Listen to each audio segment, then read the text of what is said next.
오늘 본문의 말씀을 모르는 사람은 거의 없을 것입니다. 그가 누구든지 믿음을 이야기할 때 이 모세 스토리를 빼놓지 않기 때문입니다. 그런데 이 모세에 대한 히브리서의 기록이 조금 조작된 것이 아닌가 의구심이 생겨요. 본문을 한 번 더 보시면 모세에 대해서 다음과 같이 평가를 하잖아요. 믿음으로 모세는 장성하여 바로의 공주의 아들이라 칭함받기를 거절하고 도리어 하나님의 백성과 함께 고난받기를 잠시 죄악의 낙을 누리는 것보다 좋아했다. 모세를 거의 예수님 수준으로 평가를 하고 있잖아요. 과연 모세가 그런 인생을 살았습니까? 출애굽기서 2장을 보면 오늘 말씀이 당연하게 느껴지지 않을 것 같아요. 모세가 애굽에 살 때 어떤 애굽 사람이 한 히브리 형제, 자기 형제 치는 것을 보고 그 사람을 때렸습니다. 그런데 그 사람이 죽어버렸어요. 죽었으면 어떻게 해야 돼? 신고를 하고 사고를 처리를 해야 되는데 좌우를 살펴보다가 그 사람을 쳐 죽여 모래 속에 감추었습니다. 출애굽기 2장 11절에 그 사건이 그대로 나오거든요. 모세가 장성한 후에 한 번은 자기 형제들에게 나가서 그들이 고되게 노동하는 것을 보더니 어떤 애굽 사람이 한 히브리 사람, 그 자기 형제 치는 것을 본지라. 좌우를 살펴 사람이 없음을 보고 그 애굽 사람을 쳐 죽여 모래 속에 감췄어요. 이튿날 다시 나갔더니 히브리 사람이 서로 싸웁니다. 그래서 모세가 잘못한 사람에게 내가 어찌하여 동포를 치느냐 이렇게 말을 했어요. 그러니까 그 사람들이 충격적인 말을 합니다. 출애굽기 2장 13절 이튿날 다시 나가니 두 히브리 사람이 서로 싸우는지라 그 잘못한 사람에게 이르되 내가 어찌하여 동포를 치느냐 하매 14절 그가 이르되 누가 너를 우리를 다스리는 자와 재판관으로 삼았느냐 내가 애굽 사람을 죽인 것처럼 나도 죽이려느냐. 완전 범죄를 했다고 생각했는데 누가 보았고 모세가 뭐라고 하니까 나도 죽여서 땅에 묻으려고 하느냐. 모세가 두려워하여 탈로 되었도다. 더 놀라운 것은 바로가 이 사실을 알게 되었어요. 2장 15절에 바로가 이 일을 듣고 모세를 죽이고자 하여 찾는지라. 모세가 바로의 낯을 피하여 미디안 땅에 머물며 하루는 우물 곁에 앉았다. 모세는 살인을 저질렀죠. 그리고 그 살인을 은폐했죠. 그가 광야로 도망한 것도 숨긴 일이 탈로 나서이지요. 결코 공주의 아들이라 칭함받기를 거절해서 간 것이 아니잖아요. 예수님처럼 자원해서 고난의 현장으로 나간 것은 더욱 아니잖아요. 그런데 어떻게 히브리서 기자는 이런 평가를 하고 있냐고요. 여러분 생각은 어떠세요? 꼭 우리 목사님 같네 이런 생각이 드세요? 자꾸 어떤 분이 목사님은 좀 보태서 얘기를 한다는 거예요. 속은 것 같지 않으십니까? 과장된 기록 아닙니까? 문제는 성경은 틀리지 않는다는 사실을 알고 있잖아요. 우리가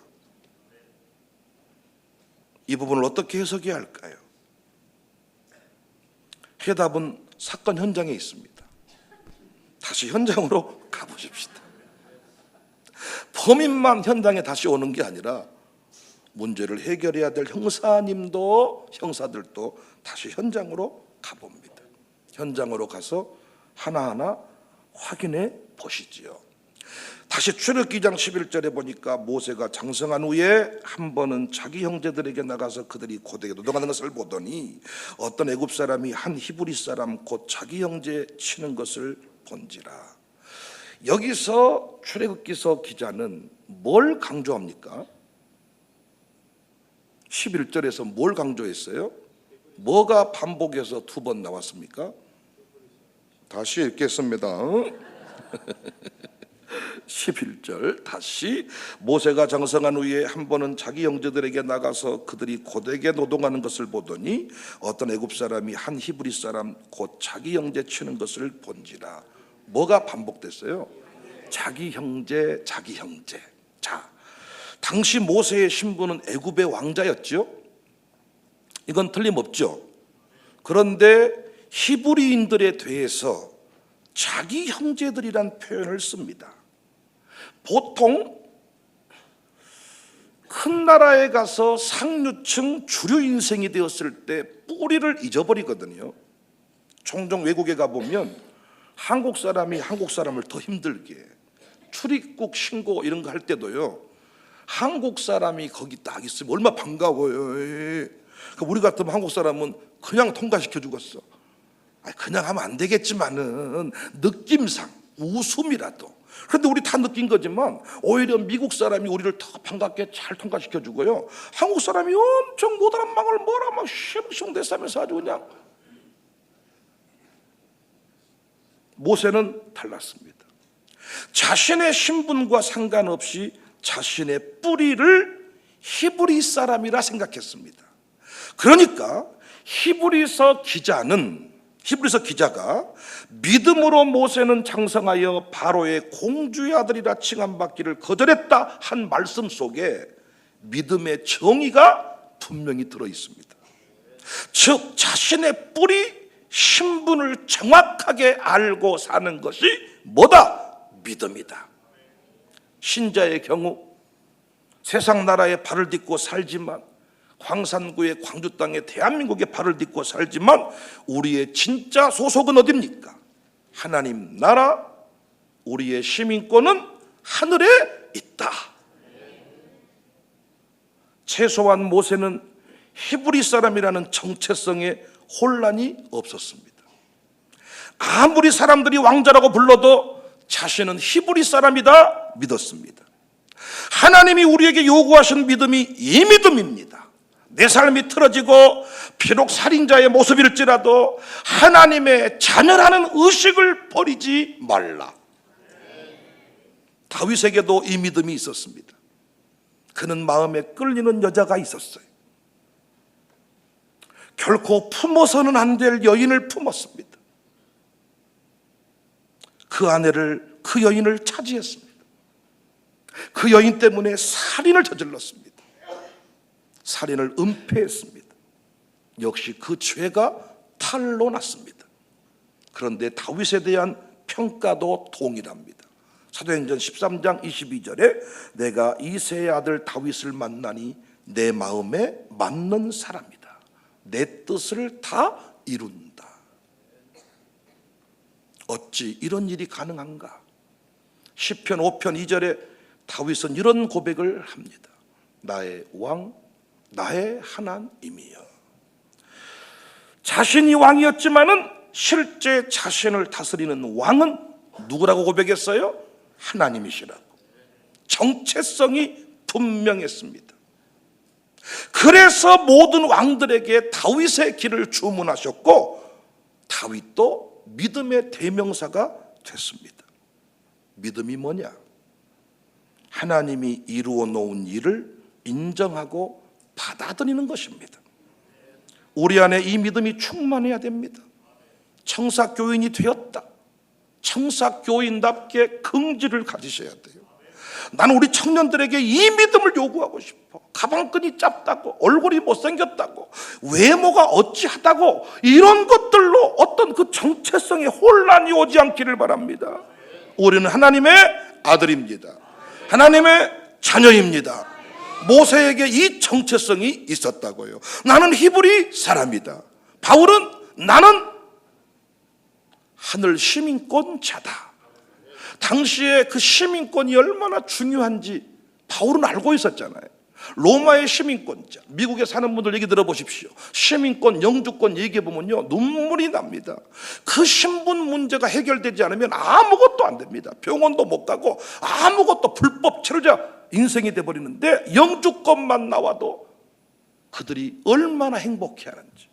그런데 바울은 내가 로마 시민권자다, 로마 시민권자로 사는 게 아니라 하늘 시민권자로 살았습니다. 모세에게 우리가 배울 수 있는 믿음이 뭐예요?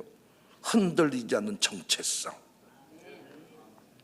히브리서 기자의 고백이 뻥이 아니었음을 아시겠습니까? 또 그렇다면 26절에 그리스도를 위하여 받는 수모를 애굽의 모든 보화보다 더 큰 재물로 여겼다. 이는 상주심을 팔아 보았다. 이 말씀은 또 어떻습니까? 언제 모세가 그리스도를 위하여 받는 수모를 애굽의 보화보다 더 큰 재물로 여겼습니까? 모세가 그리스도를 압니까? 모세가 그리스도를 아냐고요? 모세는 그리스도를 모릅니다. 그런데 어떻게 그가 받은 수모가 그리스도를 위한 것이 됩니까? 모세의 고난을 기독론적으로 이해한 것이죠. 결국 모세의 고난과 예수 그리스도가 이 땅에 오심이 연결되어 있다는 관점입니다. 모세는 자기의 수모와 고난이 그리스도와 연결될 것이라고는 생각지도 않았을 것입니다. 그런데 하나님 백성이라는 정체성을 가지고 걸어가는 모든 길이 그리스도와 연결되는 길이었음을 히브리서 기자는 명확하게 밝혀주고 있습니다. 사랑하는 성도 여러분, 마귀는 오늘 또 우리의 지난날의 상처를, 지난날의 직업을, 지난날의 출생의 비밀을 들고 우리를 미혹합니다. 너 첩의 아들이잖아, 너 마담의 아들이었잖아, 너 깡패의 아들이잖아, 너 옛날에 알코올 주정뱅이였잖아, 너 지난날에 바닥이었잖아. 이런 걸 가지고 자꾸 우리를 미혹해요. 그때 어때요? 기분이 좋으세요? 기분이 좀 찝찝하세요? 지난날에 자꾸 내가 감추고 싶은데 옛날에 안 그랬잖아요, 옛날에 이혼했잖아요, 옛날에 뭐 부인 둘이었잖아요, 옛날에 뭐 또 깡패였잖아요, 당신이 나 패버렸잖아요, 막 자꾸 좋은 거 아닌데. 지난날에 도박왕이었잖아요, 이런 말도 기분 나쁘잖아요. 나이가 몇 살인데 지금 손주가 줄줄줄 있는데 말이에요. 그래서 대놓고 나보고 목사님 그런 말 좀 그만합시다. 그때 나는 놀이를 했을 뿐이지 도박을 한 거 아닙니다. 제가 웃으면서 놀이를 했는데 집이 없어져 버려? 센 놀이네. 그러니까 청산했는데 자꾸 지난날의 과거를 들고 나오면 약해지잖아요, 우리가. 아니, 목사님도 옛날에 안 그랬다면서 왜 우리한테 그러십니까? 나 청년들을 뭐라고 했어요? 청년들이 목사님은 대학교 때 나처럼 살았습니까? 새벽기도 했어요, 목사님은? 이야, 임마, 뭐 그런 말 하고 그냥 임마 너 잘하라고 그러는 거지. 할 말이 없어지죠. 초등학생들이 들고 일어나면 더 복잡합니다. 목사님, 우리 나이 때 새벽기도 했습니까? 새벽기도 했어요? 어? 신학교 가서도 새벽기도 못했단 말이 있던데요. 근데 우리를 이렇게 아주 세게 잡으세요, 목사님. 한번 미안하다, 너도 그러면 잘라. 할 말이 별로 없어집니다. 그러니까 마귀가 자꾸 지나는 과거를. 이때 필요한 게 뭐라고요? 십자가 공로를 의지해야 돼요. 십자가에서 이루어진 일을 받아들여야 돼요. 그리고 성령이 인도하시는 대로 하나님 나라의 확장을 이루어야 합니다. 주님께서 인도하신 그 길이 궁극적으로 그리스도의 영광에 참여하는 길입니다. 나는 그냥 이 교회가 어려울 때 어디 떠나지를 못해서 한기통에서 기도만 하고 있었는데 훗날 그것이 어떻게 평가를 받아요? 그리스도의 영광에 참여하는 일이었다. 그리스도의 고난에 동참하는 일이었다. 어쩔 수 없이 그냥 그 고난의 길을 가면서도 성질을 내고 욕을 하면서 어째 나에게 이런 고난이 저런 이러면서 갔는데 훗날의 평가는 뭐라고요? 이런 시 저런 시 두 번 했지. 이게 아니라 그리스도의 영광에 동참했다. 너는 참으로 귀한 믿음의 일을 했다. 우리 항상 지나놓고 나면요, 자기가 원래 믿음으로 그 일 한 거 아니고 어쩔 수 없이 그 일 할 때가 많은데 나중에 평가는요 이렇게 나온다고. 이렇게 내가 누구인지를 깨닫고 길을 걸어가면서 행한 모든 일은 그리스도와 연결되어 있음을 믿으시기를 바랍니다. 조나단 에드워드라는 사람은 당신은 구원에 필요한 죄에는 아무것도 귀한 게 없다, 이런 말을 했어요. 원래 이 말은 필립 멜랑크톤이 처음 사용한 문장인데 아주 중요한 말입니다. 우리가 우리 구원에 기여한 것은 우리 죄뿐이다. 문자 그대로의 의미는 뭐예요? 죄를 짓지 않았으면 구원이나 예수 그리스도의 십자가 대속이 필요가 없었을 것인데 우리가 착하게 죄를 지어줘 가지고 예수님이 희생되셨고 우리가 구원을 받게 되었다는 거예요. 그러니까 이 말의 본 뜻은 뭡니까? 전적인 하나님의 은혜를 강조하는 말이죠. 구원을 위해 내가 한 것이 아무것도 없단 말이에요. 죄만 지었을 뿐이야. 그런데 하나님이 전적인 은혜로 우리를 그분의 자녀 삼아 주었다. 그것은 모세가 애굽의 왕자 된 것과 똑같은 모습이잖아요.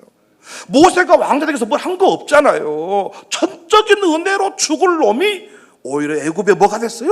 왕자가 됐다고요. 우리도 전적인 은혜로 하나님의 아들이 되었다고요. 그리고 그 아들이라는 이름 외에 목사가 되게 하셨고 장로님 되게 하셨고 권사님 되게 하셨고 흰돌 위에 새 이름을 두셨다. 그런데 문제는 이 전적인 은혜를 한국 사람은 잘 이해를 하지를 못해. 그러니까 누군가가 나에게 은혜를 베풀면 왜 그러세요? 왜 그러시는 거예요? 하는 말이 아야 공짜는 없어야 분명히 저놈 사기꾼일 것이다. 그렇게 빨래비누 3장 주고 50만 원짜리 장판 팔아버린다. 이런 의식이 우리한테 있어가지고 전적인 은혜라는 말도 잘 못 받아들여요. 과연 정말 진짜로 사기꾼을 많이 만났어. 그런 것 같아요. 그래서 지난날의 삶에서 잘 못 벗어납니다. 부디 자녀의 정체성, 부디 자녀의 정체성, 내가 하나님의 아들이 되었음을 의심하지 않기를 바랍니다. 직분도 의심하지 마세요. 하나님께서 나를 충성되게 여겨 맡겨주신 것이니 나는 못났고 나는 찌질하고 이런 소리 하지 마세요. 사명자의 정체성, 나 아니면 안 된다는 의식이 있으셔야 돼요. 하나님이 나에게 맡겨주셨다. 새벽 용사다, 기도 용사다, 부흥 미션의 주인공이다. 하나님이 내게 맡겨주셨다. 흰돌 위에 새겨진 새 이름을 주셨다.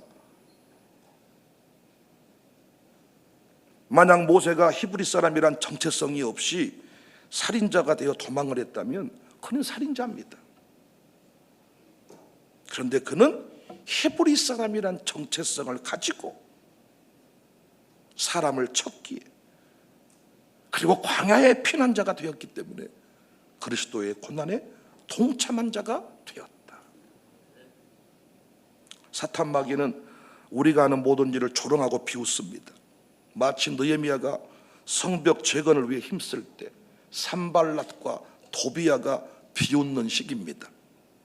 느헤미야 4장 1절 산발랏이 우리가 성을 건축한다음을 듣고 크게 분노해서, 참 대적들은 웃기지요. 성질을 내면서 유다 사람들을 비웃으며 자기 형제들과 사마리아 군대 앞에서 일러 말하되 이 미약한 유다 사람들이 하는 일이 무엇인가? 스스로 견고하게 하려는가? 제사를 드리려는가? 하루의 일을 마치려는가? 불탄 돌을 흙무더기 위해서 다시 일으키려는가 하고 암몬 사람 도비야는 곁에 있다가 이르되 그들이 건축하는 돌 성벽은 여우가 올라가도 무너지리라. 여러분과 제가요, 부흥 미션 하나님의 아들로서 길을 걸어간다고 할 때, 히브리 사람의 정체성을 가지고 하나님 나라 왕국을 건설한다고 할 때 세상 사람이 비웃어요. 부흥 같은 소리 하고 있네. 하나님 나라 건설, 네 지붕, 네 집 지붕 물이나 새는 거 잡아라. 비웃는다고요. 아줌마 몇 사람이 모여가지고 찬송 부르면서 교회를 시작할 때 세계 열방의 역사를 책임지겠다. 사람들이 웃습니다. 동네에서 가장 찌질해 보이는 사람들이 모여서 항상 교회는 시작됩니다. 이때 느헤미야가 흔들리지 않고, 이게 믿음입니다. 하나님이 날 이곳에 보냈습니다. 52일 만에 성적을 재건한다. 하나님이 나를 쓰신다는 정체성을 가지고 사람들의 말 한마디에 팍 자빠져버리지 말고 산발라 도비아는 항상 있어요. 이번에도 광화문에서 우리가 또 영상으로 한국교회가 모이자 그랬더니요, 그걸 피우는 인간들이 있습니다. 산발라 도비아. 뭐 니들이 한가 봐라, 모일 수 있는가 봐라. 근데 어마어마하게 모여버렸습니다. 여러분, 얼마나 신문 기자들이 웃기냐면요, 여의도에 뭔 축제한다고 했을 때 거기는 뭐 100만 모였다 그래. 누군가가 그걸 잘 영상에 비교를 해놨더라고요. 우리는 15만 모였다 그래. 그런데 100만, 15만 도로로 비교를 해줬는데 이쪽은 다 머리가 빠져버려서 아무도 없어, 사람이. 근데 100만 모였다는 거예요. 우리는 아주 그냥 뭔 이 콩나물 시루처럼 빽빽이 들어박혀버렸거든요. 근데 12만, 13만 모였대요. 완전히 사기꾼들, 사기꾼. 왜? 우리가 하는 일을 피웃는 겁니다. 니들이 모인다고 뭐이 된다냐, 한 번 모인다고 된다냐. 기독교를 완전히 개독교로 개무시하는 거죠. 산발락과 도비야. 이때 느헤미야가 칼과 창과 활을 가지고 마음을 쏟아서 더욱 성벽을 재건하자 했습니다. 여러분, 느헤미야 4장 17절에 성을 건축하는 자와 짐을 나르는 자는 다 각각 한 손으로 일을 하며 한 손에는 병기를 잡았는데 건축하는 자는 각각 허리에 칼을 차고 건축하며 나팔 부는 자는 내 곁에 섰었느니라. 히브리서 기자가 말하는 믿음 아시겠습니까? 살인자이고 초라하고 별 볼 일 없는 인생일지라도 정체성, 하나님의 아들, 딸, 하나님의 사명자라는 정체성을 가지고, 히브리 사람이라는 정체성을 가지고 걸어가는 모세를 믿음이었다. 히브리 사람으로 살아갔던 그 모든 그 일들을 그리스도의 고난에 동참하는 일이었다. 여러분이 주님 때문에, 교회 때문에 어려운 현실을 만났다면 당신은 지금 그냥 개고생하고 있는 게 아니라, 아멘할 준비하세요, 영광스러운 그리스도의 고난에 동참하는 중입니다. 고난 주간에 그저 억지로 아침 밥 한 끼 굶으면서 왜 배고파 죽겠니? 사실은 여러분, 다이어트를 위해서 며칠도 굶으시잖아요. 그런데 그 밥 한 끼를 굶으면서 우리가 그리스도의 고난에, 저도요 고난 주간 때 그 음식을 해보면요, 유난히 배가 고프더라고요. 평상시에는 그냥 한 끼도 걷더니 넘어가고 이러는데 그 얼마나 배가 고픈지, 그냥 메가리가 없어 팍팍 고기가 떨어지고 자빠지고 막 점심시간이 얼마나 길게 느껴지는지, 그 정도의 어떤 그 정도가 고난이 아니라 내가 하나님의 아들로서, 하나님의 딸로서 직장에서 이것을 인식하고 살아가는데 모함을 당했다. 그건 그리스도의 고난에 동참하는 일이에요. 하나님 자녀임을 모르고 살아가면서 그냥 잘린 것은 그건 그냥 잘린 거고, 하나님의 아들임을, 하나님의 자녀임을, 직장 나갈 때도 하나님이 파송한 선교주임을 믿고 걸어가서 술 안 먹는다고 싸대기를 맞고 술 안 먹는다고 성진이 밀려났다. 너는 그건 상급 있는 일이고, 이 모세가 걷던 그 길을 너도 걷고 있는 거야. 그러나 술 먹으라는 건 다 먹고, 죄를 범하라 그러면 다 범하고, 그랬는데도 버림받았다. 주님이 나를 고난에 그건 주님의 고난을 연결시키면 안 되지. 내 형제가, 애굽의 왕자인데 왜 형제라 그래? 히브리 사람을, 거지 같은 히브리 사람을, 바닥에서 종처럼 살고 있는 그 떼국물 쭉쭉 흐르는 그 더러운 사람들을 내 형제다, 이렇게 왜 생각하냐고요. 이게 정체성입니다. 청사교회에서 일어나는 모든 일은 내 문제다. 성도의 아픔은 나의 아픔이다. 그래서 성도의 아픔을 위해 기도하는 것만도 그리스도의 고난에 동참하는 거예요. 우리는 사실 형제가 아닙니다. 제가 우리 청년들한테 얘기를 많이 해주는데, 목사님 왜 나한테 말 안 하세요? 왜 나한테는 그냥 목사님 뭐 이래라 저래라 이렇게 말씀 안 해주니? 여러분, 말씀드렸죠. 우리가 가족입니까? 남이에요. 여러분, 우리 교회 떠나면 나 얼굴 안 볼 거잖아요. 우리가 어떻게 가족이랍니까? 남이에요. 피 한 방울 안 섞였어요. 무서운 거예요, 이게. 그냥 마귀가요 싹 마음 정리해버리면 우리 남입니다, 그냥. 그런데 예수 그리스도의 보혈의 피로 한 형제가 되고 자매가 되었다는 사실을 인정하고 받아들이는 인생은, 목사가 울면 같이 웁니다. 송도가 올 때 나도 같이 옵니다. 누군가 병원에 입원했다. 그 입원은 나의 입원입니다. 이 의식을 가지고 살고만 있어도, 여러분 병원에 입원했을 때 부담 갖지 마세요. 어떤 분이 병원에 입원하면 가가지고 아야 갔다 왔냐, 갔다 와야 될 텐데, 웜에 봉투 하나 주고 와야 했을 텐데, 웜에 10만 원 전 20만 원 전, 또 10만 원 주고 어떻게 가겠냐, 이런 짓을 하지 마세요. 그거 주고 욕먹습니다. 여러분, 그 병원에 입원한 사람이 나중에 봉투 받으려고 입원한 꼴이 돼버려요. 그렇게 하지 않아도 돼. 진짜입니다. 그 형제가 병원에 입원해 있는 것이 나의 입원인 것처럼 받아들이고만 있다면 당신은 그리스도의 고난에 믿음의 용사입니다.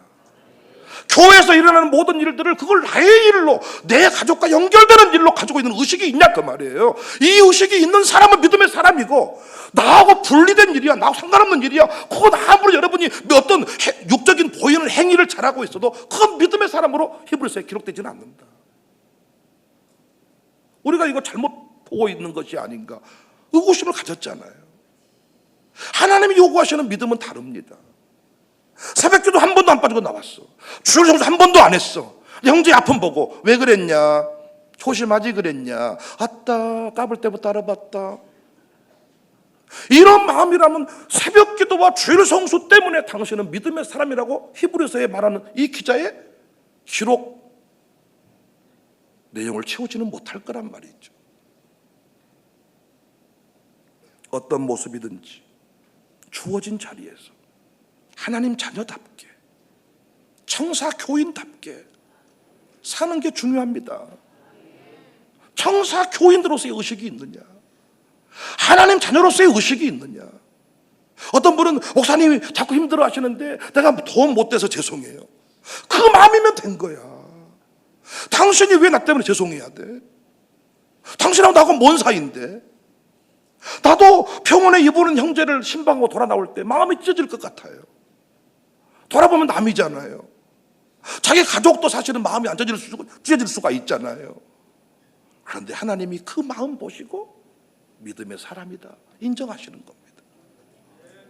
사실과 다른 평가가 아니고 믿음의 관점에서 내려진 평가입니다. 성경적 관점에서 난 여러분이 다 믿음의 사람이었다, 위대한 용사였다 평가받는 주인공 되시기를 주님의 이름으로 축복합니다.